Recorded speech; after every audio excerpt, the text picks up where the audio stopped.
자, 안녕하세요. 우리 세무사 25년도 2차 또 강평 시간이 왔고요. 저는 이제 해커스에서 세법 세무회계 담당하고 있는 이윤엽 세무사예요. 올해 일단 시험 총평부터 해볼게요.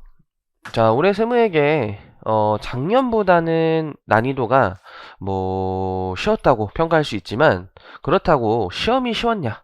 시험의 전체적 난이도는 꽤 까다로웠다고 평가가 돼요. 자, 일단은 양이 굉장히 많았어요. 우리 18페이지는 세무회계에서도 이제 90분 안에 풀기가 좀 부담스러운 양이거든요. 그래서 아마 못 푼 문제들도 꽤 있었을 거예요. 그래서 정확히 좀 쉽고 좀 줍줍할 수 있는 문제들을 맞추는 것이 중요했고요. 더 디테일하게는 우리 특수주제에서 합병 연결 잘 수험생분이 막 안 하시는 경우도 있는데 요거를 올해는 꼭 공부해서 맞춘 것이 좀 이제 중요하지 않았나 이런 생각이 들어요. 그래서 10점, 10점, 20점인데 이게 공부한 분들한테는 어렵지 않은 난이도로 출제됐어요. 그리고 부가가치세가 굉장히 쉬웠고 그래서 여기서 거의 점수를 많이 따신 다음에 1번 문제인 법인세 세무조정은 또 쉽고 어려운 문제가 섞여 있었거든요. 근데 예를 들어 세금 가공가, 업무용 승용차, 외화자산 부채, 이런 것들에서 최대한 세무 조정을 또 줍줍하시는 것이 이제 점수 따는데 수월하지 않았나 이런 생각이 들어요. 올해는 이제 소득세가 폭탄이에요. 소득세는 분명히 풀 때는 나쁘지 않았을 수 있는데 이 함정들이 많이 이제 있어서 하나를 뭔가 놓치거나 실수하시면은 정답이 좀 이렇게 쭉쭉 틀리는 방향으로 출제를 일단 했고요. 두 번째는 기부금 세액공제가 그냥 내도 어려운데 종합 선물 세트 기부금이에요. 그죠? 이렇게 기부를 많이 한 사람 처음 봤어요. 그래서 소득세 30점이 전부 폭탄이라고 평가를 하고요. 그래서 과락률은 아마 작년보다 높진 않을 것 같고 세무회계 과목 특성상 워낙 과락률이 좀 높게 형성되다 보니까 한 60% 정도 되지 않을까 이렇게 조심스럽게 한번 예측해 보고요. 올해는 수험생들 평가가 회계학 2부보다는 세법학 2부를 잘 못 쓰고 나왔다. 너무 이제 예상한 주제에서 벗어난 주제가 많이 나왔다. 이런 평가가 있어서 우선은 세법학 2부 과락 넘기는 것이 더 이제 중요하지 않나 이런 생각이 들고요. 당연히 이제 회계학 2부도 최대한 안정적 점수를 맞아야 되는데 당연히 60점 이상 정도 맞으시면은 좀 잘했다라고 평가가 될 것 같아요. 그래서 아마 커트라인은 사실 제가 알긴 어렵지만 또 출제 채점을 어떤 방향으로 하는지에 따라서 좀 변할 수 있지만 그래도 작년보다 무조건 높고 그렇다고 막 엄청 높진 않을 것 같아요. 그래서 한 50점 초반대에 형성되지 않을까라는 조심스러운 예측을 해봐요. 이렇게. 자, 구체적으로 우리 1번 문제에서 그 예약 매출 거의 100점 방지형 문제였어요. 100점 방지형 문제였고, 그리고 세금가공과 업무용 수용차, 그래도 화폐성 외환상 부채가 나쁘지 않았고요. 또 지급이자 인정이자는 굳이 따지자면은 일반 차입금이자가 좀 들어가면서 난이도가 조금 그래도 전체 수험생에 봤을 때 까다로웠다. 그리고 합병 연결도 사실은 합병 연결 공부한 분들한테는 굉장히 쉽지만 이 주제 자체가 좀 특수 주제고 좀 사실은 처음 접하면 어려울 수 있잖아요. 근데 올해는 요게 좀 쉬웠다고 평가가 돼요. 그나마 그래도 연결이 조금 더 까다로웠다 이렇게 평가할 수 있고요. 그리고 소득세는 다 웬만하면 어려웠어요. 그러면서도 또 어쨌든 하나 놓치면 틀리고 근로소득이 그나마 맞출 법한 내용이었지만 어쨌든 이것도 하나 놓치면 틀리는 부분이 있고요. 그다음에 연금 기타에서는 특히 연금은 나쁘지 않지만 기타 소득이 굉장히 좀 지역적인 그 대한민국 미술상금 부상 이런 거랑 그 승마 그 경마장 당첨금 이런 것들이 좀 굉장히 까다롭게 나왔죠. 요거는 거의 또 100점 방지용이에요. 기부금 세액공제도 이제 100점 방지용이라고 해석하시면 되고요. 그리고 부가가치세 같은 경우에는 굉장히 둘 다 쉬웠었고 자료가 이거밖에 없지? 이럴 정도로 최근 아마 5년 중에는 제일 쉽게 나오지 않았나 이런 생각이 들어요. 그래서 뭐가 쉽고 뭐가 어렵게 나올지는 사실 매년 바뀌어요. 근데 요즘 트렌드는 어쨌든 다양한 주제를 많이 출제하고요. 좀 뒤에 주제들이 많이 나왔죠. 뭔가 주요 주제인 접대비, 기부금, 의제 배당 이런 주제가 전혀 없이 좀 최대한 이제 많은 주제를 대비하는 것이 세무회계 공부하는 수험생의 이제 내년 대비 목적이 돼야 되고요. 그리고 소득세가 사실 세무사 시험은 특히 최근에 다 좀 까다로웠어요. 근데 또 불현듯이 미친 척하고 내년도에는 쉽게 낼 수도 있거든요. 근데 최근에는 조금 지엽적인 경향을 보이고 있다. 그래서 좀 디테일하게 좀 공부하는 게 중요하고요. 그리고 양은 최대한 많이 이제 출제하다 보니까 우리 모의고사 같은 거 통해서 딱 90분 안에 좀 이 18페이지 정도 양, 아니면 그 이상을 훈련해서 시험장에서 오히려 시간이 남게끔 항상 제 목적이잖아요, 모의고사. 그래서 저는 자료도 되게 빽빽하게 많이 준 다음에 선생님 시험장에서 오히려 시간이 좀 남았어요. 이런 어떤 효과를 누리시는 그 훈련하시는 게 좋아 보여요. 자, 이제 강평 한번 가보시면요. 자, 1번 문제도 사실 1번에 물음 1번 거의 100점 방정 문제였죠. 우리 예약 매출 사실 좀 주요 주제가 아닌데 그냥 내도 쉽지 않았는데 하자 보수비에 용지 구입비에 무슨 해제 요청 표현까지 그래서 굉장히 까다로웠고 자, 일단 그리고 이게 처음으로 시험 나온 분양률이란 포인트가 있어요. 그래서 예약 매출 50채 1000만원 곱한 원래 5억 원이 분양 예정가액인데 현재 80%에 대해서만 이제 분양 어떻게 계약이 달성됐나 봐요. 그럼 이제 옛날 예규에 어떤 느낌이 있냐면 이렇게 상가 신축 분양할 때 완공 전에 분양 계약이 이루어진 부분은 이제 법인세법에서의 예약 매출로 봐서 자, 예약 매출은 원칙이 진행 기준이요. 세법에서. 근데 이제 기업회 기준이 인도 기준을 처리했을 때만큼은 우리가 그 회계 처리를 수용하겠다라는 태도를 취하고 있어요. 근데 이 교수님의 어떤 문제는 인도 기준으로 처리한 게 아니라 여기 분양계약서부터 수령한 중도금을 수익 처리해서 마치 이제 회수 가능액을 수익 처리한 느낌이죠, 일단. 그래서 세법을 이제 진행 기준으로 가셔야 되는데 이게 분양 계약 이루어진 건 예약 매출이지만 이제 계약이 이루어진 부분 목적물이 완공된 이후 계약 이루어진 부분은 우리 부동산 같은 거 팔 때 손익기속 시기 대금 청산일, 인도일, 사용수익일, 이런 소유권 등기일 좀 빠른 날 있잖아요. 그런 거 적용하라는 요 사례를 출제한 거로 해석해가지고요. 분양 80% 분부는 이제 예약 매출로 보고 나머지 20%는 나중에 팔릴 때 이제 손익을 잡는 식으로 이제 해설을 달았어요. 일단 진행을 분석해 보시면은 전년도에는 3억 7,500 중에 3억 7,500 여기 있네. 총 공사 예정 원가분에 그리고 이때 기업회계 기준을 준용하다 보니까 하자 보수비 포함하고요. 이때는 이제 1억 5천 써서 40%고 25개는 이제 누적 진행률 하셔야 되는데 이때 이제 올해 쓴 거에는 이제 하자 보수비 제외하시고 그럼 70%가 이렇게 나오고요. 용지 구입부는 별도로 이제 송금 산입하도록 되어 있죠.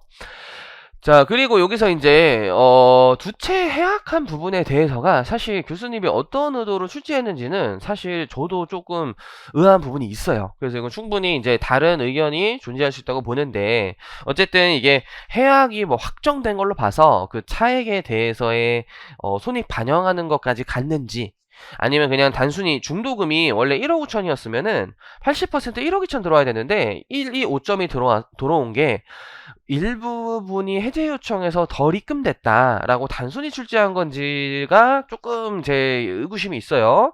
근데 그냥 해제 요청 정도만으로 아직 해제가 확정됐다고 저는 해석을 하지 않고 해서 그냥 5억 곱하기 진행률 곱하기 이때는 분양률 곱하고 그리고 이게 그래서 올해 누적 입금이고요. 전년도에는 진행률에 이제 분양률 곱한 이제 전년도 이제 수익을 차감해서 단기 입금 1억 2천으로 해석하셔가지고 요 금액을 장부에 수익 처리했다. 그래서 입금 산입 480만 원.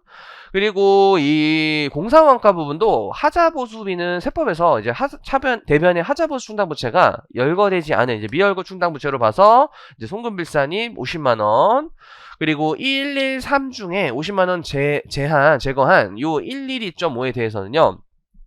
여기도 이제 분양계약률만큼에 대해서만 요렇게 각사 준공 전에 송금 산입하라라는 또 관련 예규에 따라 80%에 대해서만 이제 송금으로 봐서 나머지를 일단 부인시켰어요. 나머지를 부인. 그리고 나서 이제 용지구입비는 아무래도 땅이 원래는 좀 비싸고 요게 이제 공사 진행률에 포함이 돼 버리면은 초기에 이제 진행률과 공사 수익이 과다하게 산출되는 문제가 있어가지고 진행률 산정에서 일단 제외시키고 얘는 진행률 곱한 금액을 별도로 송금산입해라라고 되어 있는데, 그러면은 올해 진행률에 전년 진행률 한 금액이지만 이것도 이제 위에 전체의 이제 해석상 분양이 된 부분은 지금 잡고 분양이 안 된 부분 나중에 팔릴 때 잡고 약간 이런 걸로 봐서 분양률 곱한 600만 원만 송금 산입을 했어요. 그래서 이렇게 이제 해설을 달았고요. 그래서 이거는 사실상 하자보수비 하나 세무조하고 넘어가셔도 큰 지장이 없었을 것이다. 전국의 대부분 수험생이 좀 맞추기 좀 어려운 100점 방지형 문제라고 보이고요. 또 자료 2번은 세금과 공과에서 굉장히 쉬웠죠. 자, 첫 번째 취득세는 취득부대 비용인데 뭐 토지에 관련된 부분은 바로 이제 송금일삼 유보로 토지 취득허가 가산하는데, 감가상각자산에 대한 취득 지출 금액을 이제 비용 처리하시면 직지상가의제가 되다 보니까 요 원래 감가상각비에 1,800 더해가지고 또 요 직지상가의제 금액을 취득원가에 더하셔가지고 뭐 당연히 20년에 월할 계산 12분의 3 한 이제 상각 부인액을 구하는 논제잖아요. 그러면 이제 요런 식으로 나와서 17775000 17775000 송금일삼 유보 이렇게 했고요. 그리고 뭐 이제 지체상금은 벌금까지 아니다 라고 하면서 송금 인정되는 거고, 이제 징벌적 손해배상금이 이제 상한배수 고려해서 3에서 3-1 한 3분의 2를 이제 징벌적으로 봐서 이제 송금일산이 기사유가 되고, 또 신주 발행비도 우리 이제 송금일산입 때는 등록면허세 신주 발행서 자본거래소격으로 송금일산입 되는데, 요거는 이제 기타로 해석하기도 하고 기사유로 해석해서 둘 다 아마 이제 둘 중 하나 적어도 무방하다고 판단이 돼요. 그리고 교통유발부담금은 이제 뭐 의무적으로 이제 뭐 납부하지 아니한 공과금 뭐 이런 거에 해석되지 않는 송금 인정되는 공과금. 그리고 토지개발부담금은 송금 인정되는데 이게 비용 배분 원칙에 따라 취득원가로 일단 들어가는데, 이게 팔린 부분은 유보 추인되니까 팔리지 않은 40%를 이제 토지의 원가로 이제 560인가요? 이제 유보하셨고요. 그리고 마지막 인건비 하나 나와가지고 임원 퇴직할 때는 한도 구하셔야 되는데 6,500 굉장히 쉽잖아요. 이것도 1년치 급여에서 심지어 불산입된 상여도 없어가지고 급여 상여 더한 9천만 원에 이제 10%의 근속연수 구할 때 주의할 점이 21, 22, 23, 24, 25 5년은 풀로 일했고 20년도는 이제 1개월만 절사하다 보니까 4월을 제거하셔야 되죠. 그래서 5월부터 12월은 8개월이 돼가지고요. 이렇게 5.12분의 8 이렇게 하면은 68개월이죠. 68개월분의 12 해가지고 한도 초과에 1,400만원 이제 송금 불산입 상여 이렇게 했어요. 그래서 이 문제는 최대한 뭐 다 맞추시는 게 필요했고요. 난이도가 쉬웠고요. 자, 그리고 업무용 수용차도 그래도 제가 밀었는데 다행히 나왔어요. 그죠? 업무용 수용차도 난이도가 그렇게 어렵지 않았는데, 자, 실수 포인트는 여기 월할 계산 포인트 일단 들어가요. 그리고 부가세 포함한 금액 132로 감가상각해야 되는데 뭐 장부상으로 이렇게 처리했는데, 세법은 이제 5년 정액법 12분의 9 이렇게 이제 가셔야 되죠, 일단. 그리고 뭐 디테일하게는 8천만 원 넘는 차량은 번호판 부착 의무가 있고요. 또 보험 가입까지 했기 때문에 이제 업무 사용 비율까지는 송금 처리가 되고, 업무 미사용 금액만 이제 송금 불산입이 되는 그런 수준으로 넘어가죠. 그래서 요 세무상 감가상각비랑 기타 부가세 포함한 유지비 같은 거를 다행히 일지도 작성하셔가지고 23,000km분에 이제 1955km만큼의 비율만큼은 송금 인정되고 이제 나머지는 송금 불산입이 되죠. 그래서 그게 약간 요런 느낌으로 감가상각비는 24849,000 부인되고, 그리고 이 자동차 요 감가상각비와 기타비가 업무 사용 비율을 뺀 업무 미사용 금액만큼은 송금 일산입이 되는 거고요. 462만 원. 그리고 요 이제 감가상각비에 업무 사용 비율 곱한 금액도 800만 원에서 실수 많이 한다 그랬죠. 우리 훈련 진짜 많이 했잖아요. 자, 800만 원이 아니라 4월에 취득했기 때문에 12분의 9, 9개월치에 대해서만 이제 한도 잡아서 1083만 원이 송금불사님 유보예요. 그죠? 그리고 요 문제는 또 다음 연도 1월 1일에 곧바로 파셨어요. 그럼 이제 까먹지 않고 유보 추임부터 하셔야 되는데, 자, 교수님께서 뭐 채점을 뭐 간편하게 하기 위해서 그런지 2개 이상 세무조정을 상계하지 말아라고 하셨기 때문에 여기에 있는 유보를 각각 추인시켰어요. 이렇게 각각 추인. 그리고 나서 장부에 잡혀있는 처분소실에서 요 이제 유보난 금액을 고려하시면은 이게 세무상 처분소실인데 요것 또한 800만 원까지만 송금 인정되고 나머지는 송금 일산입돼서 2월 시켜서 800씩만 인정해주죠. 그래서 800 초과분 3,503만 원은 소득 처분 주의하셔야 돼요. 요거는 이제 무조건 기타 사율로 소득 처분하는 그런 시스템. 그래서 이것도 우리 훈련을 굉장히 많이 한 거기 때문에 많은 수험생들이 뭐 실수를 하지 않고서는 많이 맞췄을 거로 보여요. 자, 다음 문제 가보시면은 이제 지급이자랑 인정이자가 출제됐는데, 자, 어떻게 보면 최근 시험에는 처음으로 일반 차입금 이자에 대해서 자본화를 하는 방향으로 가정했어요. 이거 선택사항인데, 자, 그래서 A은행 차입금은 특정 차입금이니까 이거는 송금빌산이 2200 유보 줍줍세무조정 하셔야 되고요. B, C, D 나머지 요 일반 차입금은 이제 자본화를 시켜야 되는데 요거 회계기준이랑 똑같이 생각하시면 돼요. 요거 다 더하면 2,500만 원이거든요. 요거 다 더한 게 일반 차입금 적수인데 그 중에 우리 건설비 적수 중에 이미 특정 차입금 여기 특정 차입금 여기에 어떻게 보면 충당됐다 썼다라고 한 부분을 차감한 나머지 건설비에 얼만큼 투입됐냐 요런 느낌으로 가셔가지고 이제 공식이 약간 이렇게 일반 차입금자 곱하기 일반 차입금 적수분의 건설비 적수 마이너스 특정 차입금 싹 넣어보시면은 요 비율이 15% 나오더라고요. 그래서 2,500 곱하기 15% 375만 원이 실제 이자 한도 내에서 이제 자본화를 시키는 거죠. 그래서 한도 내인 375만 원을 이제 송금불산이 유보를 했어요. 자, 그럼 이제 업무무관 가지급금이 있는데 문제에서 자, 우리 사조조합 뭐 대여금은 가지급금 제외 대상이고요.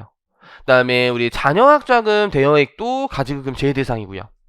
대표님 가지급금은 우리 기속 불분명해서 상여 처부한 세금 대납액은 제외. 근데 나머지 금액은 애초에 업무 관련 없는 무이자 금액이어서 이제 8,200에서 12를 제외한 7천만 업무무관 가지급금이고 이제 대여 발생을 잘 확인하시고 자, 이 회사가 아마 중소기업이 아니에요. 일단 중소기업이 아니기 때문에 뭐 볼 필요도 없이 뭐 임원이어서도 그렇지만 주택 자금 대여액에 대해서는 이제 가지급금으로 본다가 되는 거고요. 그래서 가지급금 요거 두 개인데 주의할 거는 요거는 이제 7천만 원만 12는 여기서 가지금 제외 대상이니까. 그리고 업무무관 자산 땅을 한참 오래전에 그러니까 유예기간까지 지났다라는 표현 같아요. 그리고 장부상 변동이 없어서 1억의 업무무관 토지도 있고요. 그리고 업무무관 땅을 이게 선박을 하나 이거는 단기 중에 취득했는데 약간의 페이크가 들어간 게 원래 시가 초과액을 포함하는 포인트가 있어서 시가보다 비싸게 사면은 이제 시가 초과액 포함해서 구하잖아요. 요 동네는. 근데 이거는 시가보다 낮은 가액으로 매입했어요. 시가보다 낮은 가액. 그래서 이때는 2억 원을 그냥 쓰시는 거고요. 그죠? 2억 원을. 그리고 업무무관 비용은 없었다. 뭐 이런 내용이고요. 그리고 요거는 이제 인정이자와 관련된 자료니까 요 이제 적수를 전부 고려하시면은 요런 식으로 이제 가지급금과 사실은 업무무관 자산의 적수가 98780 이렇게 나와요.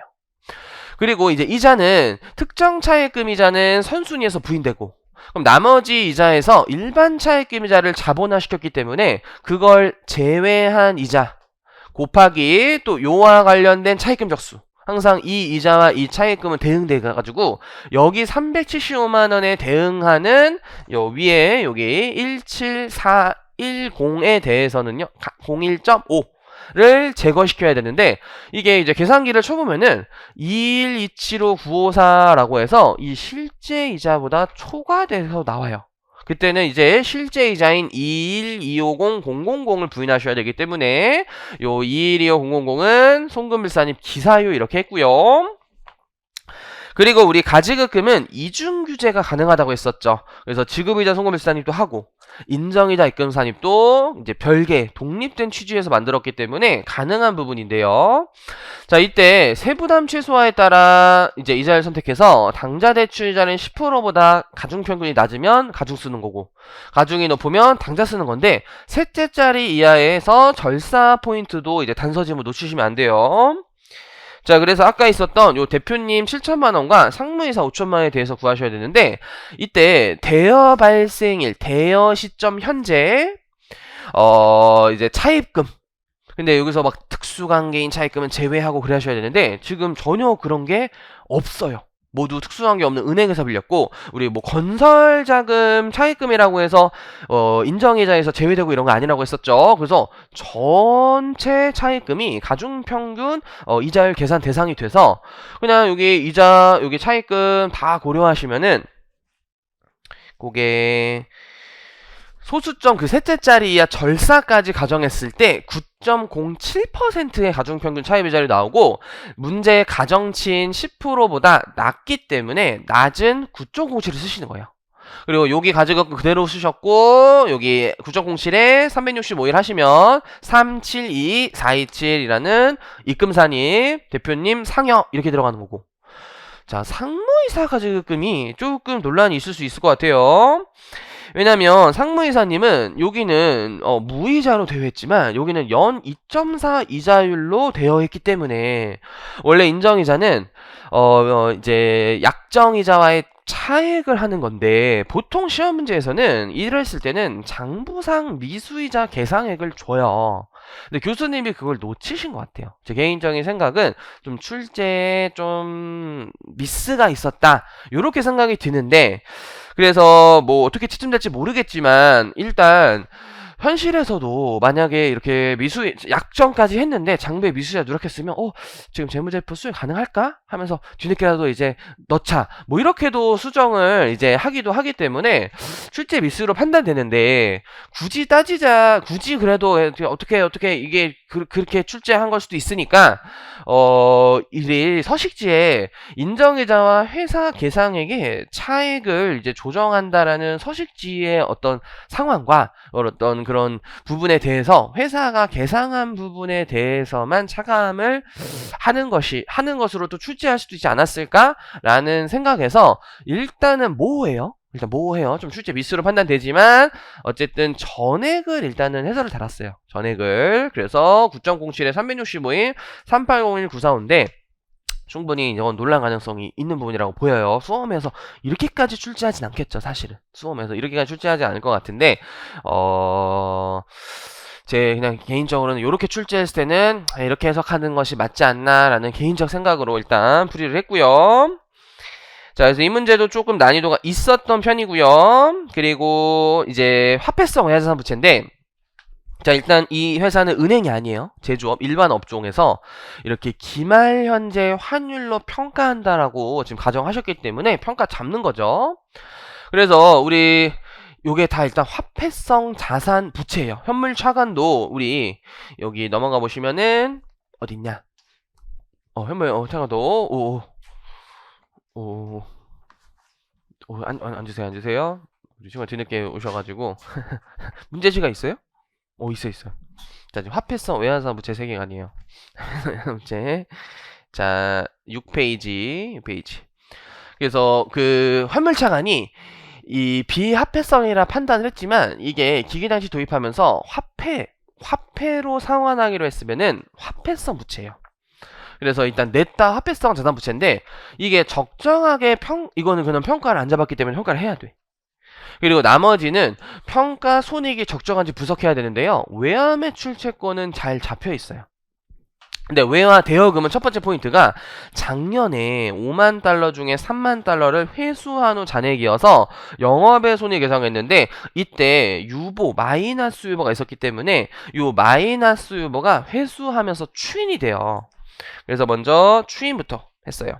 그래서 마이너스 유보 500만원 중에 상환 회수 비율 60%, 그래서 300만원은 이제 입금산이 300만원 유보, 그리고 나머지 200만원은 사실 자동 추이로 푸셔도 되는데 정석대로라면은 장부에 120 손실 잡혀 있고, 여기 이제 2만 달러 남은 거에 기말 환율 1440원인데 장부에는 2800 찍혀있지만 세법상으로는 이게 마이너스 200이 남아있으니까 세법상으로 평가전에 2600이어가지고 요 차익 분석하면 80만원 이익이에요.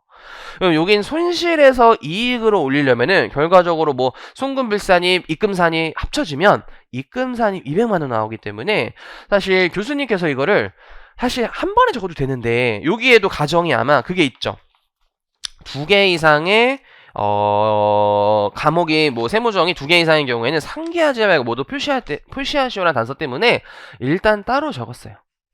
근데 한 번에 적으면 그럼 틀렸냐 아니면 맞게 해주냐 사실 저도 몰라요. 제가 출제위원이 아니기 때문에. 근데 그냥 뭐 의도상 이게 세무조정이 하나당 뭐 1점씩 주다든지 자기만의 어떤 배점 기준이 있으니까 이렇게 나눠서 일단 해설을 달아봤어요. 나눠서 일단 해설을 달아봤고, 그리고 현물차가는 아까 이제 화폐성 부채라고 해서 12,000달러에 기만하려고 곱한 거.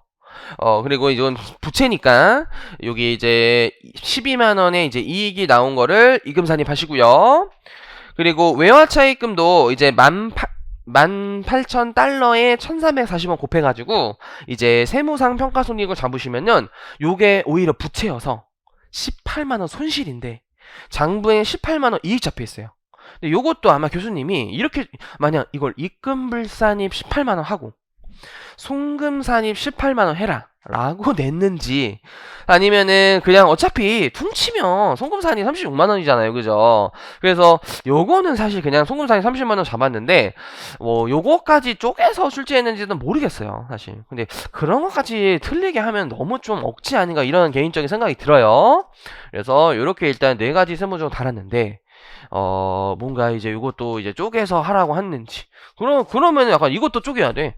120만원 송금일산이 입금산이 80만원에서 그럼 딱 6개 세모도 나오니까 뭐 1점씩 하려고 했는데 너무 좀 이제 그거까지 너무 강요하는 것은 좀 너무 억지지 않나 이런 생각이 들어서 일단은 요렇게 이제 해설을 달았어요. 일단은. 자, 그리고 올해는 이제 아까도 말씀드렸지만 합병 연결을 맞추는 게 주요했다. 왜냐면 이게 굉장히 쉬웠죠, 사실은.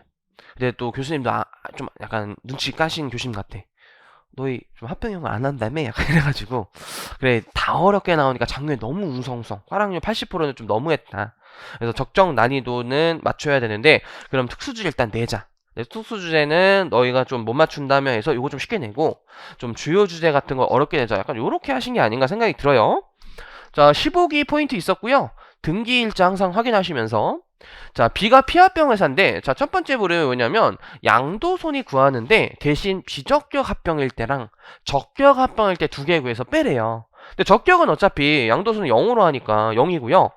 이제 비적격 합병일 때는 여기 아까 3번 자료인가 해서 합병 대가로 A의 신주 시가 1억 6천 받으셨고 B의 유보가 또 없어요. 굉장히 쉽게. 유보도 한 택이도 없어가지고, 순자산 장부가에 1호에서 60 빼면 9호인가요? 9호? 그죠? 그래서 160에서 95 빼면 6,500이어가지고, 굉장히 쉬워. 그냥 예제야, 이거. 6,500, 여기는 0에서 6,500. 이렇게 했고요. 자, 무르미번도 막 신나면서 푸는 거죠. 그죠? 이분, 지금 이 회사의 어떤 가치보다 어떻게 보면 신주 1억 6천이 더 많이 지급돼서 영업 관계상했는데 세법에서는 요거를 합병 매수차손이라고 해요. 왜냐면 단서가 명확히 있죠. 상호, 비밀, 이런 가치가 있다고 인정돼서 지급되면은 비용으로 인정을 받을 수가 있는데 대신 5년간 나누어서 잡아야 돼요. 그래서 우리 세법은 등기일부터 6개월치, 올해 15기지? 15기는 6개월치만 이제 비용 잡으니까 5년 중에 사실 6개월은 송금산입되고 그럼 나머지인 4,050만원이 기말 전에 남아있고 좀 빨리 푸는 분들은 이게 10%니까 4,590% 이렇게도 나오겠죠. 그리고 요 물음 3번 자산 조정 계정 물어봤거든요. 이제 자산 조정 계정. 근데 유동자산 일치하고 건물 일치하고 토지가 달라요. 심지어. 근데 이게 쉬운 게 또 토지는 비상각 자산이니까 굉장히 쉬워요. 팔 때까지는 자산 조정이 추인이 안 돼요. 근데 이제 이게 세무 조정으로는 이제 회계 장부에는 시가로 잡고 적격합병으로 가정하면 장부가격으로 승계해가지고 심지어 유보도 없으니까 8천만 원으로 승계돼서 송금산이 2천 마이너스 배가 나오잖아요. 그죠? 근데 교수님이 뭐 부호를 어떻게 쓰라고 했는지 단서가 없어서 사실은 2천만 원 쓴 사람이 틀렸냐? 정확히는 이제 마이너스 2천이잖아요. 어떻게 보면은 자적을 해. 근데 과연 틀리게 할까 이런 생각이 들어요. 원래 뭐 정확히는 송금산 2천 마이너스 보니까 자적을에는 마이너스 2천이 들어가는 게 뭐 정확하긴 한데 부호까지 뭐 부호 표시를 사실 해라 이렇게 하시는 게 좀 좋지 않나 뭐 이런 생각이 들어서 뭐 제가 출제위원이 아니기 때문에 뭐 부호가 없었을 때 뭐 틀리게 할지 아닐지는 좀 미지수 부분이기는 한 것 같아요 사실은. 그래서 조금 아쉽지 않나. 어쨌든 근데 마이너스 1이 사실은 뭐 정확한 거는 맞아요 사실. 그래서 저도 2천으로만 지금 표시를 했는데 뭐 정확하게는 마이너스 2천이죠. 자저그를 물어봤으니까 자저그를. 그래서 마이너스 2 썼어요 친구는? 세모 썼어요. 세모 잘했는데. 근데 안 썼다고 뭐 틀리게 할지는 몰라요. 이제 모르고. 그리고 이제 시험에 그래도 신유형이 4, 5번인데 우리 다 예견했던 거죠. 이거 중간에 중단돼가지고 막 추인하는. 근데 우리는 훨씬 빡세게 대비했는데 여기는 자산 조정 계정의 합병 매수차수 기만전을 물어봐가지고 이 중단이 17기 가정했어. 근데 아까 15기야. 그럼 17기 말까지 2년 반치를 한 방에 이제 잡아야 돼가지고요. 요렇게 이제 송금 산입액이 60개월분에 2년 반이 30개월이니까 반탱이가 송금 산입되고 남은 잔액이 2250. 굉장히 쉬운 거고. 그리고 양가로 5번 같은 경우에도 우리 예견했던 거 있죠. 요거는 이제 적격합병 가정하는데 이제 비주주에게 적용 합병 대가가 이번에는 자료와 달리 A의 주식의 시가가 확 떨어져요. 왜냐면 과거에 8천에 취득했었어 가지고 원래는 이제 시가로 평가를 한 다음에 그리고 합병 교부금 받은 거 과세하는데 적격 합병은 과세이연 제도잖아요. 그래서 시가평가도 아니고 종전주식 장부가액으로 이제 대가를 봐서 교부금 6천만 과세하는 게 원칙이거든요. 원래는. 근데 이거는 옛날에 썼던 주식보다 낮은 주식 받아왔다 그랬죠. 그러면 어떻게 보면 3천 손실 난 거를 지금 이제 6천 과세해버리면은 손실 난 부분이 이제 어떻게 보면 보전이 안 될 효과가 있으니까 이때는 민 시가와 종전 주식 장부가액 중 작은 거에서 시가. 그럼 결과론적으로 이런 식으로 이제 해석이 돼가지고요. 1억 1천에서 8천 뺀 3천만 원이 의제배당돼. 결과적으로 교부금 받은 거에서 3천 손실 난 거를 빼주는 성격을 하고 있었어요. 그죠? 요거 시험에 안 나왔으니까 나오면 이거 나온다 했었어요. 그죠? 진짜 나왔고요. 그리고 우리 연결도 올해 이제 나온다고 해서 굉장히 빡세게 대비했었거든요. 근데 너무 쉬웠어요. 또 그죠? 또 공교롭게 회계사 기출에서 나왔어가지고 또 그 기출을 풀었으면 비슷한 부분이 있어요 실제. 그래서 이렇게 5가지 구하는 문제인데 자 1번 제일 쉬운 거잖아요. 자 이런 거 1억 5천짜리 3천에 봐서 3천만 원 인식했는데 요거 내부 거래야 연결이면은.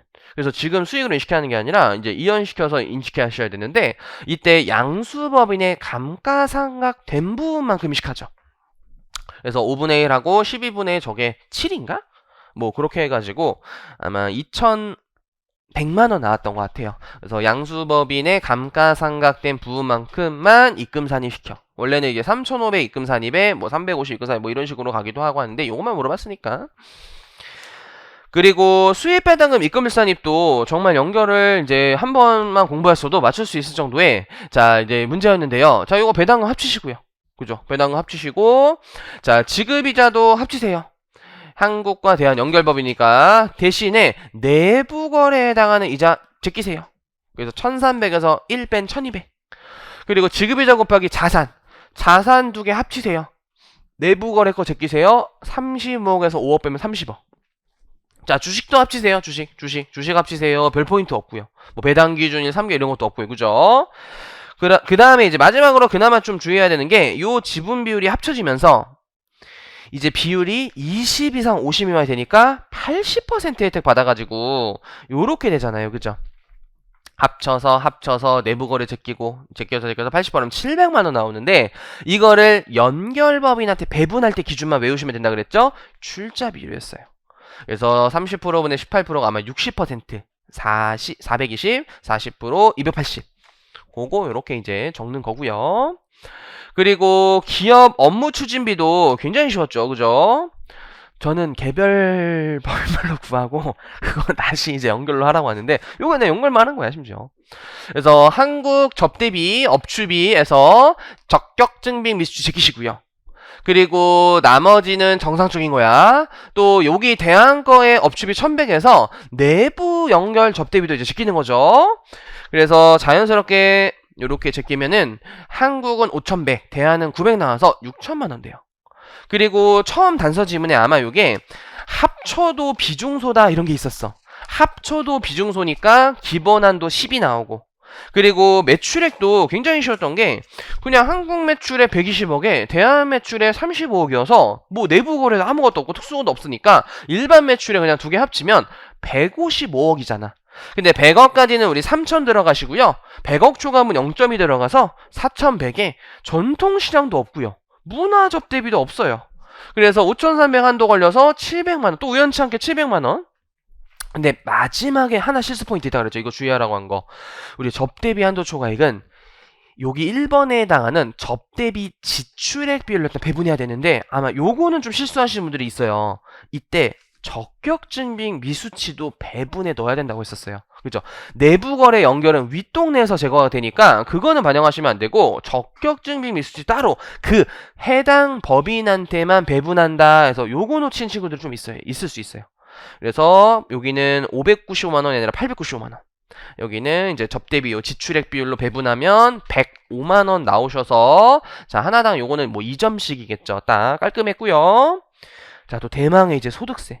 자 소득세가 폭탄이었어요. 그죠? 소득세는 지금 빵점도 꽤 있어요. 이게 하나 틀리면 우르르야. 하나 틀리면 우르르. 그래도 우리 금융소득 너무 자료가 많았어요. 그죠? 자 일단 뭐 종합과세되는 금융소득, 외납세, 공제, 원천세, 종합소득, 산출세인데 교수님이 개인적으로 좀 악랄했던 게 이게 이거부터 구해야지만 이게 나오거든요. 그러면 이게 사실 2번이고 이게 4번이어야 되는데 왜 이랬지? 약간 이런 생각 들어요. 좀 아쉽. 자 일단 뭐 신용부금이 이자소득 쉽고 그냥 내국법인 배당, 현금 배당이에요. 현금 배당. 그로스업. 그리고 환매조건 모의차 이자소득 너무 쉽고 출자하고 동사한테 배당소득 있으니까 산출세 구할 때 좀 까다로운데 우리 맨날 훈련하는 거야. 그죠? 그리고 요거 산업 이거 국채의 종류 하나를 공개시장 통합 발행해서 매각과 익명가의 차액에 해당하는 할인액은 과세 제외 소득. 그래서 요거 하나 페이크 들어갔고. 그리고 저축성보험 차익은 10년 이상의 장기 보험이고요. 그 요건은 굉장히 까다롭잖아요. 막 금액 요건 막 얼마 몇 년도부터는 2억, 1억 이렇게 바뀌는 것까지는 안 출제할 거다라고 했기 때문에 요건 충족했다. 그래서 10년 이상의 장기 저축성보험 과세 제외. 그리고 비영업 대금이익은 일단 온투업 통해서 받은 거 아닌데 요게 이제 그 산출세 구할 때 포인트가 25% 들어간다라는 그 단서 때문에 들어간 거고 공교롭게도 원천세도 물어봐. 근데 거기서는 요거는 원천이 되지 않았기 때문에 미리 시험장에서 좀 체크를 해놔야 돼요. 어쨌든 25%짜리인데 원천세가 실제 되진 않았다. 그리고 외국법이 현금 배당은 이제 그로스업 제외 배당 소득이잖아요. 근데 요게 외국 납부세액 공제에 영향을 미치고요. 참고로 외국에서 이게 300에 15%거든요. 그 국내에서 원천징수 안 해요. 외국에서 원천징수 했으면은 현실에서는 이렇게 돼. 외국에서 혹시 우리나라 세금보다 덜 원천징수 했다면 차액만 하는 경우도 있을 수 있거든요. 이렇게 증권사 통해서 올 때는. 그것까지 막 물어보는 친구 있는데 외국에서 우리나라보다 세금 더 거둔 상황이니까 이제 국내에서는 원천징수 안 하는 게 국룰이어서 여기도 그 원천세 구할 때는 제거시켜야 돼요. 외국법인.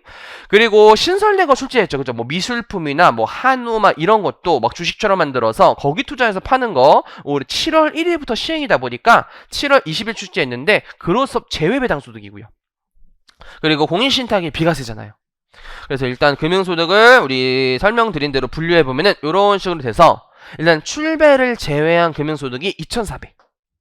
그래서 그로스업 소득과 2천 초과하는 부분 400이 작고 10% 곱해서 40만 원이에요.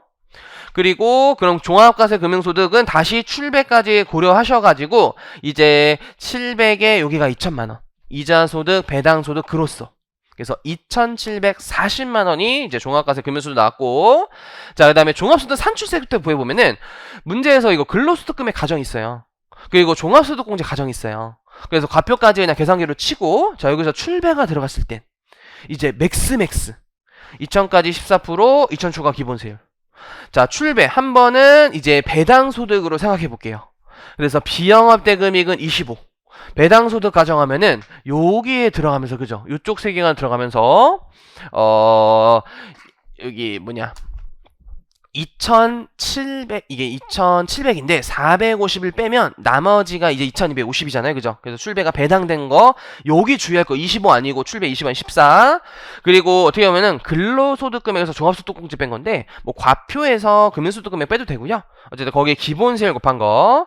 근데 니은은 출자공동사업자 배당소득은 사업으로 한번 생각하시라 그랬어요. 그래서 비영업대금익 25 그리고 출배 300만 원이 이쪽 사업 쪽으로 들어가니까 종합소득 합산과세 대상돼서 출배 제외한 나머지 금융소득 14에 출배 포함한 종합소득 금액에 종합소득공제 빼고 기본세율 하시면은 계산기 노가다 쳤을 때 요 니은의 9045000이 제일 크네요.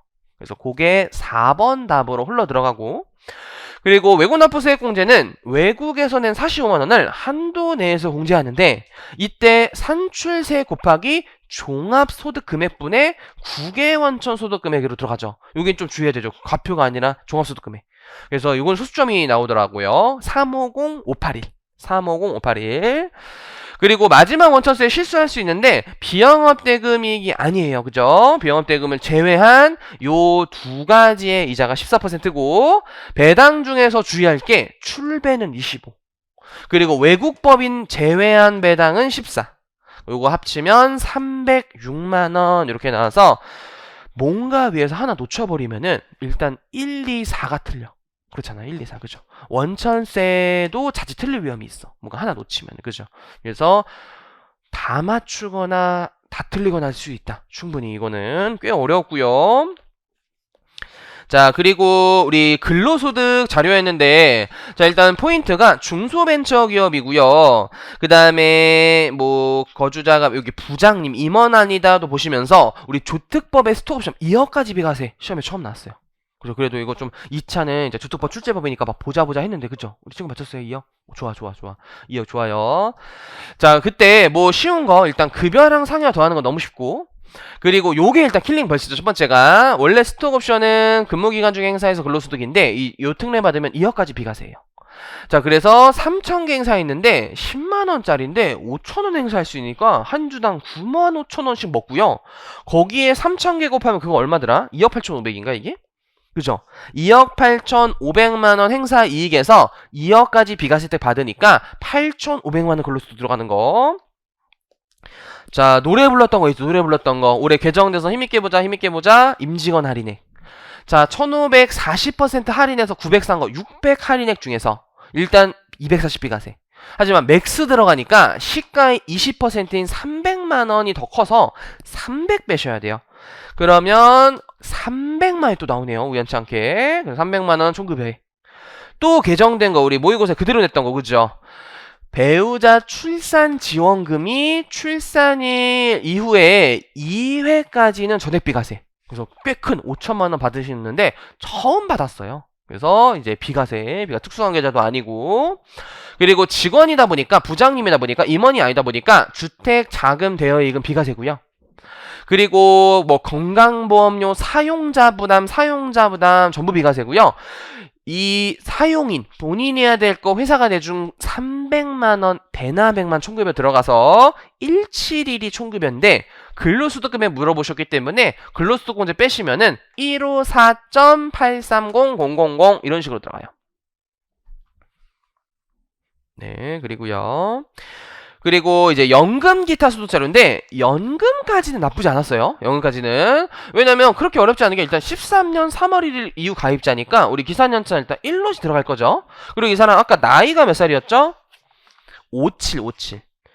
근데 여기 이연 퇴직금 또 들어가 있으니까 가입 요건 이제 패스하면서 무시되면서 나이 요건 들어가야 되는데 그럼 2년 전인 55세부터 1이 되니까 올해는 3이 돼 버리는 거죠. 그리고 뭐 세액공제 못 받은 금액 살짝 있었고 1200 인출했고 심지어 그런 뭐 종신계약도 아니고 그리고 별말 없으니까 뭐 의료비 인출 뭐 이런 세계관도 아니에요. 그죠? 그래서 굉장히 그냥 이거는 좀 평범한 문제였고요. 그래서 계좌에 있는 돈을 11만에서 3 빼서 1.2 곱하면 1,050만원 한도고, 자, 근데 물음을 잘 봐야 되는 게, 분리과세되는 원천징수대상 연금소득 지급액이야. 근데 이 계좌에 있는 돈 분석해놓고 인출 순서에 따라 우리 1,050만원 연금수령부터 인출돼가지고 제일 먼저 200 빠지고 이연퇴직금 600 빠지고 6,200 중에 250 빠지잖아요. 근데 이연퇴직 소득 연금수령분은 무조건 분리과세죠. 근데 이 250은 1,500만원 기준으로 이제 1,500이 하면은 분리종합 선택인데 가정이 있어요. 그죠? 우리 뒤쪽에 혹시 연금 기타 중에서 분리과세가 가능하면 분리과세 선택한다라고 했기 때문에 분리과세로 들어가셔가지고 850다. 850다. 그리고 우리 원천세도 물어보셨거든요, 교수님이. 3번에서 그죠? 자, 그때도 물으면 잘 봐야 되는 게 그냥 연금 소득에 대한 원천세야. 자, 우리 이연퇴직소득세 30만원 제시돼 있고요. 어차피 100% 뽑았죠. 그럼 요거 내야 되는데 연금 타면 30% 깎아줘. 70%. 그래서 21만원. 그리고 요 250만원 나이가 70세 미만이니까 5% 들어가서 두 개 더하면 33만 5천원. 그래서 그래도 우리 연금이랑 근로까지는 난이도가 어렵진 않았어요. 기타 소득은 사실 100점 방지요. 기타 소득은 100점 방지요. 그 저희 책에도 있고 한번 쓱 말씀드리긴 했는데 사실 이거를 맞추긴 힘들다고 보여요. 자, 일단 요것도 전 논란으로 충분히 이제 인식이 되는 게 웹소설 원작자인데 사실 충분히 사업소득처럼 느껴질 수가 있어요. 근데 뭔가 소설가라는 표현까지는 없고 그냥 교수님이 기타 소득 관련 자료다 라고 시작을 하면서 다시 한번 또 기타 소득은 일시후발적이다 라는 단서들을 봤을 때 일시적으로 이제 문예창작해서 받은 원작자로서의 소득이다로 출제한 것으로 보여요. 사실 뭐 제가 맞다가 아니라 교수님의 그냥 출제 의도가 제 개인적 생각으로는 그렇게 출제한 것 같다는 거예요, 그냥. 그래서 이제 요거를 일시적 그 문예창작 소득으로 봐서 필요연비 60% 차감한 400만 원을 일단 기타소득 금액으로 해서를 달았어요. 근데 뭐 어떻게 채점될지는 몰라요. 복수응답 될 수도 있고요. 그리고 이게 첫 번째 킬링이었죠. 그래서 우리 좀 디테일하게 제가 경마장까지 간 썰 하면서 막 열심히 푸는 건데, 자, 이게 건당 판단하셔야 되는데 5,000원 걸어서 60만 원 땄어요, 건당. 졸라 많이 딴 거거든요. 그죠? 왜냐면 몇 배죠, 이게? 120배야. 120배. 그러니까 이게 원래 과세 최저한이 되려면은 100배 이하면서 200만 원이야. 근데 일단 100배 넘으니까 과세인 거야, 과세. 그래서 이게 과세 최저한이 아니었다는 거고, 대신에 우리 복권은 최근에 개정되면서 한 건당 200 이하면 과세 최저한에 걸려서 얘는 오히려 이제 마치 비과세로 빼지는 거고, 그죠? 그리고 요게 사실 이제 킬링 벌스였죠. 우리 대한민국 미술 대전에서 이제 과거에 이제 국전이었나? 무슨 뭐 미술 대회가 유명한 게 있었는데 명치 바뀐 걸로 알고 있는데 저희 누나가 이제 미술 쪽에 이제 종사하셔가지고 어깨는 뭐 본 것 같은데 어쨌든 개소리고요. 사실 틀리라고 낸 거예요. 요거 누가 봐도 그 다수의 그 경쟁 대회에서 받은 상금이어서 80% 세계관 요게 국룰이야 사실. 우리가 세무에게 100점 맞추기 힘들잖아요. 근데 뭐 맞추면 진짜 대박인 건데, 근데 저희 책에는 또 있어요. 책에도 있고, 쓱 이제 지나가서 체크하는 그런 부분이긴 한데, 사실 맞추기 힘들 것 같다라고 보여요. 그래서 이거 비과세 기토소득이 전에, 비과세 기토소득. 그 국가 등으로부터 수령한 그쪽에 열거되어 있는 거예요. 근데 거기 열거가 열 몇 개 돼 있어가지고, 외우기 힘든 부분이에요. 자, 무형자산도 60% 경비 차감되는 거 해가지고요. 일단 요것도 이 물음별로 좀 분류를 해보시면은, 요거 일단 까먹으시면 안 돼, 또. 우리 연금 기타 항상 같이 있는 거는 이 연금의 수령분 같이 이어지는 스토리라 그랬죠. 그래서 무조건 분리과세 기타 소득에 넣었고요. 그리고 요 승마투표 환급금도 무조건 분리과세인데 아무래도 요 이제 단위 투표 금액을 빼주다 보니까 600만 원에서 5만 원 뺀 595만 원. 그래서 합이 745만 원. 그리고 요거 일단 기타 소득으로 출제를 해석했어요, 저는. 그래서 400만 원에 요거 200만 원 동안 600. 요게 이제 300 넘으니까 이게 다 영향을 미치는 게 또 300 넘으니까 또 종합과세 세계관 되냐 분리과세 세계관 되냐 이렇게 돼가지고 또 이게 빠지면 200만 원이 되는데 200만 원 또 300만 원 이하가 분리 선택이 되는데 아까 분리 선택했다 가져가니까 답이 또 0이 돼버려 이렇게 넘어가서 그죠? 그래서 조금 아쉽지 않았나 했는데 기타소득 출제로 저는 해석을 했어요. 그래서 745만 원 600대고요. 원천세도 있었네. 자 원천세. 그래서 연금의 수령분은 15%. 요거 3억 이하까지 20%예요. 이거 승마 투표권. 그리고 요 600만원 전부 20% 대상이어서 요거 다 더하면 2615,000. 여기서 또 요거 하나 잘못 판단하면은 사업소 판단하면 이것도 같이 나가 이게. 그게 영향이 미쳤어. 자, 그리고 또 100점 방지형 문제 기부금 세액공제였어요. 그죠? 100점 방지형 문제 사실상. 그래도 올해 나름 모의고사 때도 제가 내고 유예 2기 때도 내고 3기 때도 내고 체계도 이제 했지만 이 정도로 빡세게 나올 줄 몰랐어요, 솔직히. 이거는 사실 이제 거의 틀리라고 된 거죠.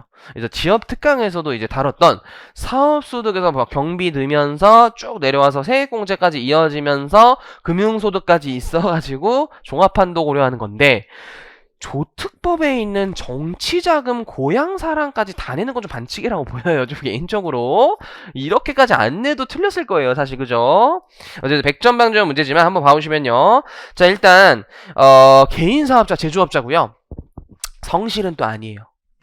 자, 이자 소득금은 2천 넘고요. 이게 다 은행 이자예요. 그래서 이거 산출세액 구할 때도 14% 쪽 이제 단서고, 또 필요경비 산입전 사업소득금이에요. 이게 단서가. 그리고 종합소득공제 1,000만원 제시돼 있고, 자, 이거 한도까지 일단 기부금을 필요경비에 넣는데요. 그래서 일단 기부금 자료가 일단 엄청 많은데, 정말 고수분들도 아마 1, 2번까지 맞추실 수 있을 것 같아요. 아니면 1번 정도? 아무튼. 자, 그래서 일단 기부금 자료가 제시되어 있는데, 요거 25년도에 지출 제공했는데 사업소득 계산할 때 반영되지 않았어요. 자, 그리고 정치자금 기부금은요 10만원까지 세액공제 들어가. 110분의 100. 그 주민세 환급 같은 것 때문에 110분의 100이죠. 그리고 10만원 넘는 금액은 원래는 15% 세액공제거든요, 일반 근로자는. 근데 사업자는 요거를 필요경비에 산입해요, 일단. 그래서 20만원 필요경비 쪽에 들어갈 거고, 고향사랑 기부금도 똑같아. 10만원까지 세액공제 들어가고 190만원은 사업자는 필요경비에 들어갈 수 있어요. 그리고 종교단체 기부금은 일반 기부금 중에서도 이제 한도가 좀 특수해지니까 좀 구분을 해놔야 되고요. 일반 기부금. 그리고 사회복지법인 일반 기부금인데 종교단체 외로 들어가셔야 되고, 사립학교 장학금은 특례 기부금이죠. 그리고 알게 모르게 교수님이 조금 더 출제 포인트에 미스가 살짝 있는 게, 최근에 좀 지역적 개정으로 특별재난 지역에서 지자체가 뭐 선거일로부터 몇 년 안에 하는 게 고향사랑 기부금 쪽에도 있거든요. 근데 요게 원래는 법인세법상 특례기부금이잖아. 근데 아마 실무에서는 그 분야가 좀 명확히 다를 거야. 근데 법조문에는 표현이 되게 비슷하거든요. 그래서 좀 명확하게 좀 더 해줄 필요가 있었는데, 출제상 요거 100% 특례기부금으로 출제한 걸로 해석해서 일단 특례로 갔어요. 특례로. 그래서 특례기부금 200만원 들어갔고요.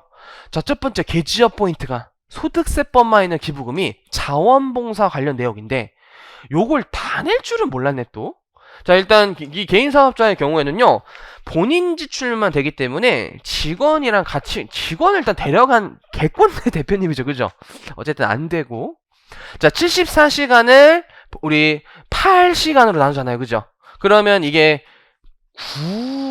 8, 9, 70이니까 9.25인가? 뭐 이런 식으로 나오는데, 소수점은 1일로 간주해. 그거 수수점 1일로 간주하니까 10일이 돼가지고 일당 8만원으로 금액 환산해서 80만원 돼. 이거 80만원.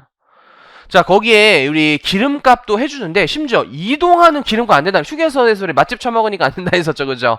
그래서 25만원. 근데 재료비 해줘야 돼, 그죠? 뭐 장갑 사고 삽 사고 이런 거. 그래서 얼마지 그럼? 40만원에 80만원 더해서 120만원이야 120만원이고 120만원. 그리고 소득세는 현물기부금이 무조건 맥스세 기간 가죠. 그래서 시가랑 장부가액 큰 시가 들어가셔야 돼요. 요거 좀 일단 정리해보면은 이런 식으로 돼요. 어디 갔냐? 일단 기부금을 분류한 거야. 정치 일단 30, 여기 고향 200, 특례 2320, 일반 기부금조 종교회 600, 900, 종교 1000 이렇게 되는데, 요거 이제 정리해서, 자, 기부금 필요경비 산입액부터 구해보시면요. 자, 이거 이제 서식지로 이제 구한 거거든요. 정치 10만원 초과분, 고향 10만원 초과분, 특례 기부금은요 기준소득금액 내에서 돼요. 이게 일단 그래서 마치 번 돈 내선 다 해주겠다, 비용 처리 다 해주겠다, 이런 건 사업소득 번 돈 내선 다 해주겠다 이런 생각이 아니거든요. 그래서 사업소득 금액이 지금 6천이에요, 제시된 게. 그래서 6천에 2,530이 되거든요. 근데 교수님이 이걸 뭐 물어봤냐면 특례기부금 필요금액 산입을 물어본 거야. 근데 이제 정치랑 고향사랑 기부금은 특례처럼 전액 인정해주지만 정치랑 고향은 조특법 쪽에 규정이 되어 있어요.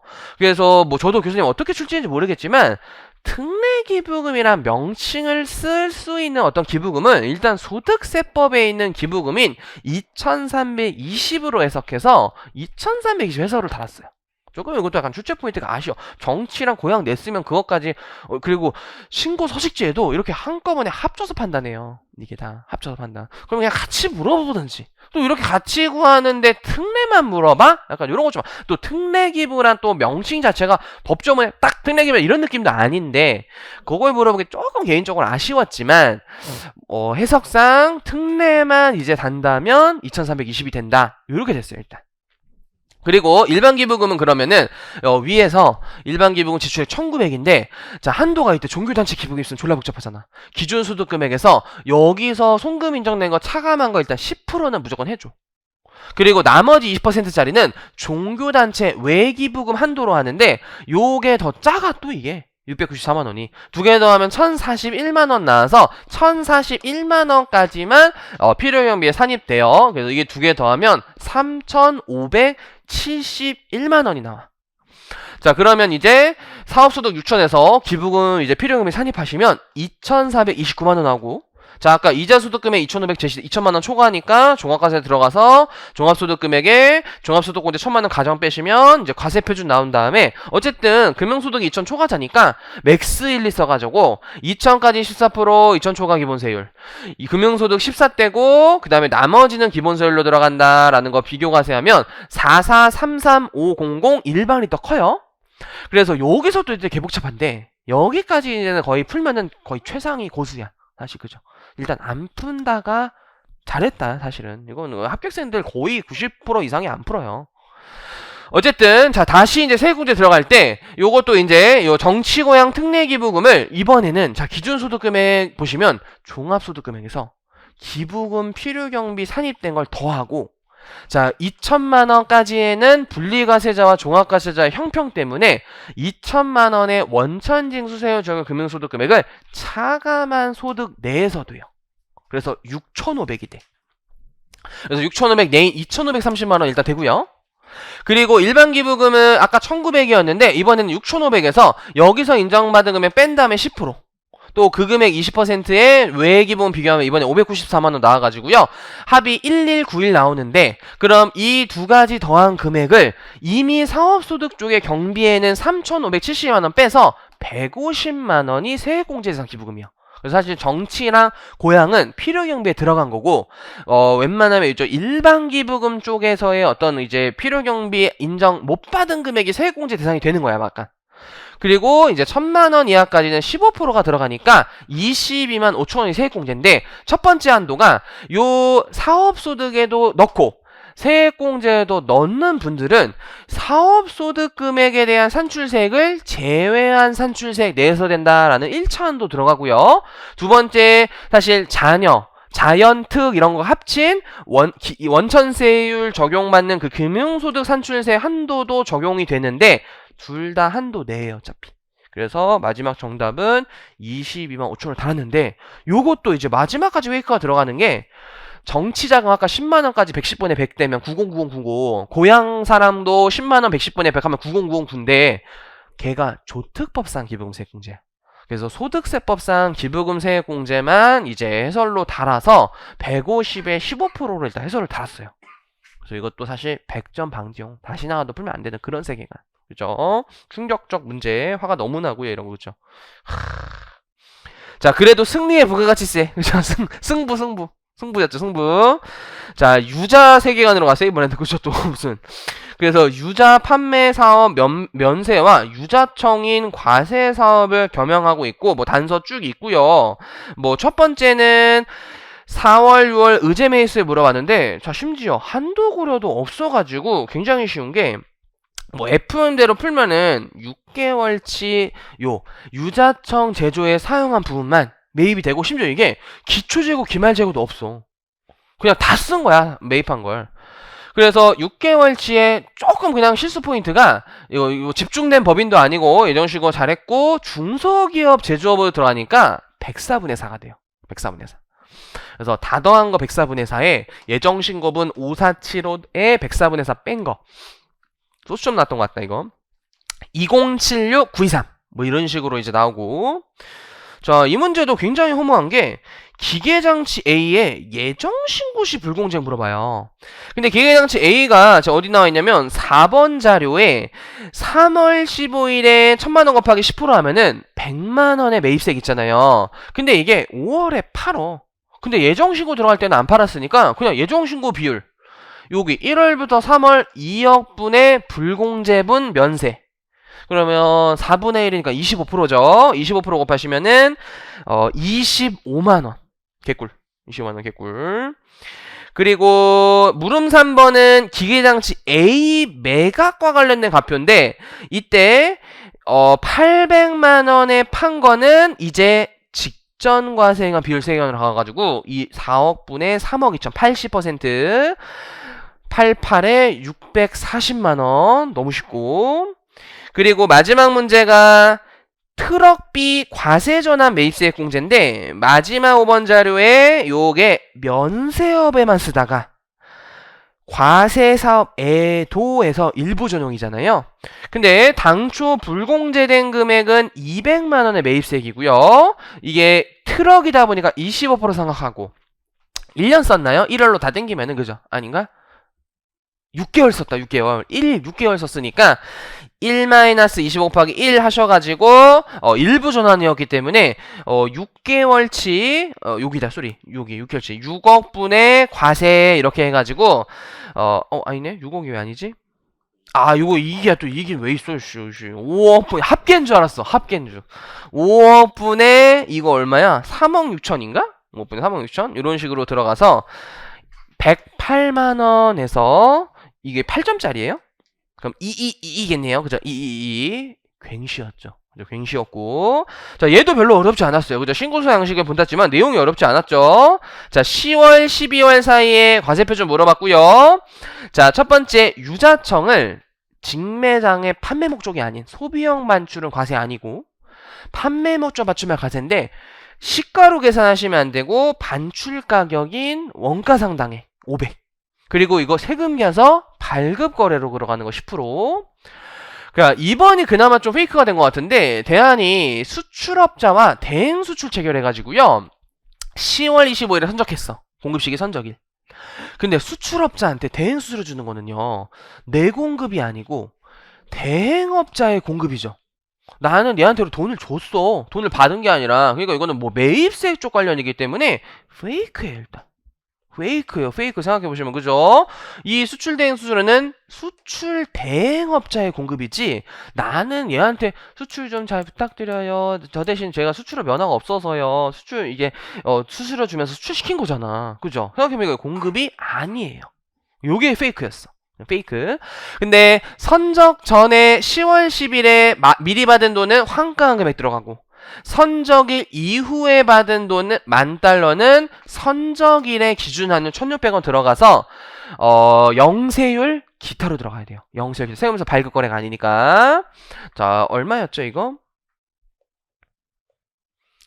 여기 4,000인가 봐. 이게 4,000. 자, 4,000 들어가시고요. 자, 또 3번이 또 출제 미스야. 내가 보면. 왜냐면 이제 유자청 제조 판매 사업에만 이어서 과세 사업에만 사용할 목적으로 취득한 A를 파셨는데 계약금, 중도금, 잔금 나와 있는데 인도 일자가 없어요. 정작. 이게 중간 지급 조건보다 뭐 장기 할파매나 이런 거 하려면 인도 일자가 있어야 되는데 인도 일자가 없어요. 근데 보통 현실에서 잔금 치료하면서 인도하는 세계관이고 왠지 딱 그냥 막구가 중간 지급 조건부로 낸 것 같다.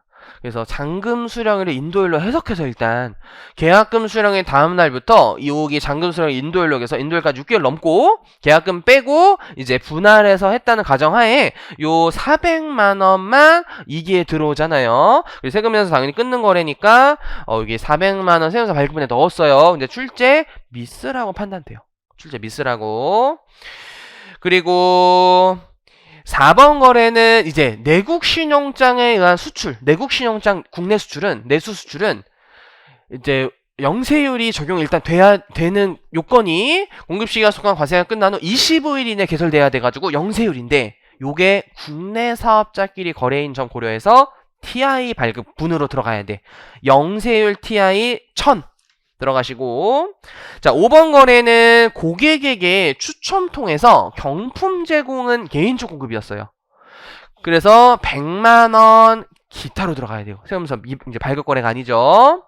마지막 우리 창립기념일에 종업원 50명 개 한 명당씩 20만원짜리 줬는데 10만원까지 비과세 혜택 받잖아요. 대신 이게 연 10만원이야. 그래서 교수님이 단서 준 게 처음으로 준 거다. 상반기에 준 거 없다 하면서 10만원 초과분인 10만원만 과세되고 50명 곱해서 500만원인가요 그럼? 얘도 기타, 얘도 세무서 발급 거래가 아니죠. 다 더하면 96, 1000, 4000 이렇게 들어갔어요. 그래서 요것도 요게 12점이었나요? 그럼 이건 3점씩으로 판정돼요. 개꿀. 자료가 굉장히 앞에 법인세 교수님들이 소수 교수 힘줬으니까 살살 해도 돼요. 안 그러면 20페이지네. 지금도 18페이지야, 그죠? 그래서 부가세는 뭐지? 부가세 왜 끝났지? 이런 느낌이에요, 그죠? 원래 뭔가 하나 더 있어야 될 것 같아. 간이가세가 뭐가 나오고 이럴 것 같은데 이제 부가세 좀 주자, 이런 느낌, 그죠? 그래서 일단은 강평을 이렇게 맞춰봤고요. 고생 너무 많으셨고, 어쨌든 우리 교수님이 출제하신 거를 제가 완벽히 내가 이 답이다 라고는 할 수 없기 때문에 개인적 의견들이 좀 담겨져 있고 좀 출제 미스라고 보이는 부분들이 좀 있었어요. 그죠? 그게 나중에 어떻게 세무사 시험을 적용될지는 결과 나와봐야 돼요, 솔직히. 근데 오류가 명확한 부분은 복수응답이 되는 부분이 있는데 그게 몰라. 근데 최대한 뭐 이런 것들이 좀 논란이 될 법한 것들이고 최대한 뭐 제 개인적 의견으로는 요렇다라는 생각을 좀 담겼으니까 좀 이제 양해 바라고요. 시험 보시느라 너무 고생 많으셨고 올해는 특히 이제 뭐 회계학 2보다는 세법학 2에 이제 좀 난이도가 높아서 거기서 관한 넘고 회계학 2도 관한 넣으면서 회원을 좀 잘 봤어야 돼. 회원은. 그래서 세법학 1도 조금 봤어야 돼. 그래 어느 정도 쳤어야 돼. 근데 요거는 이제 또 이제 세법학 2는 과랑 나오면 진짜 잘한 거. 회 2는 60점 나오면 잘한 거예요. 그렇죠. 당연히 뭐 70, 80분들도 있겠지만 전국 수험생으로 봤을 때 잘했다라는 기준은 60점 넣는 거예요, 일단. 그래서 아마 커트라인이 50점 초반이면은 충분히 합격하지 않을까 이런 생각이 드는데 세법학은 진짜 채점이 어떻게 될지 맨날 감이 안 와. 막 진짜. 어느 정도 또 후체가 됐다 이런 설이 있고 칼체가 됐던 설이 있어요. 왜 칼체했는데 막 너무 합격생이 안 나오는 거야. 700만도 안 나와. 그래별이 안 돼서 조금 이 정도 쓴 것도 주자 이렇게 될 수가 있어요, 충분히. 그래서 결과 나올 때까지 일단 여러분들 예측이 무의미하다. 진짜 모른다고. 이럴 때 세법하게 이렇게 폭탄할 때 진짜 모르기 때문에 3개월 동안 막 이것저것 막 찌라시 같은 거 들어서 정신 막 정병존에 걸려가지고 막 이제 본인 건강 해치지 마시고요. 푹 쉬시거나 아니면 그냥 본인이 그냥 떨어진 것 같다. 어느 정도 생각이 들면은 좀 쉬시다가 공부하시거나 합격할 것 같다 하지만 모르기 때문에 뭐 자기의 어떤 자기 개발을 위해서 운동한다든지 뭐 일을 한다든지 학교를 복학한다든지 이런 식으로 하는 걸 개인적으로 추천드려요. 그죠? 알겠죠? 그래서 고생 너무 많으셨고 또 질문 있으시거나 그런 것들은 언제든지 또 의견 주시면 제가 성실히 답변해 드릴게요. 고생 많으셨고요. 우리 내년에도 이렇게 한편 때 찾아뵐게요. 고생 많으셨어요.